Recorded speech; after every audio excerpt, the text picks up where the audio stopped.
The biographies of Jesus in the New Testament gave me a lot of information about him. But Christians were saying that he is the Son of God. That's a huge step to take to believe that. And so I sought out more scholars so I could pose to them this question: who was Jesus? Now, this is one of the things I love about Jesus, and it says something to us. His identity is complex. He can't be pigeonholed. He fits no one formula. There's a lot of aspects to who he is. But always, he presents himself as a challenge to the status quo, to preconditioned thinking about what Son of God, what Messiah must be. He's carving out his own niche. He's doing his own thing like a great and creative artist. He is not simply replicating anything from the past. He is taking bits and pieces of prophecies and ideas and wisdom literature and law and you name it, and he's made a whole new gumbo. And he's serving it up, and people don't know what to think. He goes in a synagogue and says some of this stuff, and they go, wow, a new teaching, and with authority. Shazam! Amazingly, people say, no one teaches like him because he spoke with his own authority. Our sages, our rabbis, always taught that you have to teach in the name of someone else. Rabbi so-and-so says in the name of Rabbi so-and-so. That's the way rabbis were taught to teach. Yeshua came and said, you've heard it said, but not what my rabbi taught me, but I say unto you.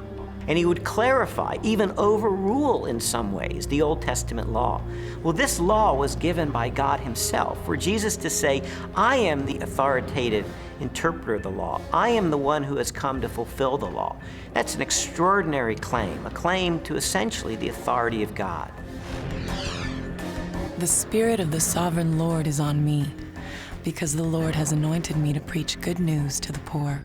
He has sent me to bind up the brokenhearted, to proclaim freedom to the captives. Isaiah 61:1. It's interesting because when Yeshua went into the synagogue, that was the passage he read. And he says, this day, this verse is fulfilled in your hearing. And basically he's saying, I'm the servant that's described here. I'm the one who fulfills this. Philip comes to Jesus and asks him to show us the Father, and Jesus says, the one who has seen me has seen the Father. Jesus clearly presents himself as the self-revelation of God. Those who meet Jesus are, in fact, meeting God. When Jesus is brought before Caiaphas, the high priest, and some of the Sanhedrin members that have gathered the evening that Jesus is arrested, they're trying to find incriminating evidence, they're trying to find incriminating testimony, and they're not doing real well. And finally, the high priest asked Jesus directly, tell us plainly, are you the Messiah, the Son of God? And Jesus says, I am. And you will see the Son of Man seated at the right hand, coming with the clouds of heaven. And there Jesus has combined phrases from Daniel 7 and Psalm 110. Jesus sees himself as this heavenly figure. More than 80 times in the New Testament Gospels, Jesus is identified as the Son of Man.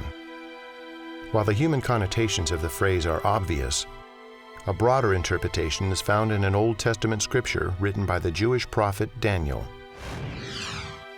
In my vision at night I looked, and there before me was one like a son of man, coming with the clouds of heaven.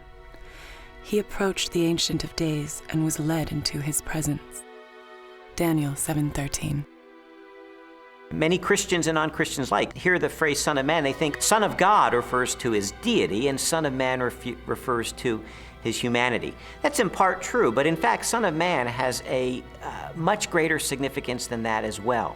The title Son of Man, Jesus draws that title from Daniel chapter 7, where a glorious messianic figure comes before the Ancient of Days, a reference to God, and he is given all glory and power and majesty. That portrait of this glorious Messiah is the one that Jesus identifies himself with. He is the Son of Man. So Son of Man doesn't just mean a human being. His dominion is an everlasting dominion that will not pass away, and his kingdom is one that will never be destroyed. Daniel 7:14. Actually, the phrase Son of Man refers to his humanness and his more than humanness. Because no human being can rule forever unless he's a forever person in some kind of way.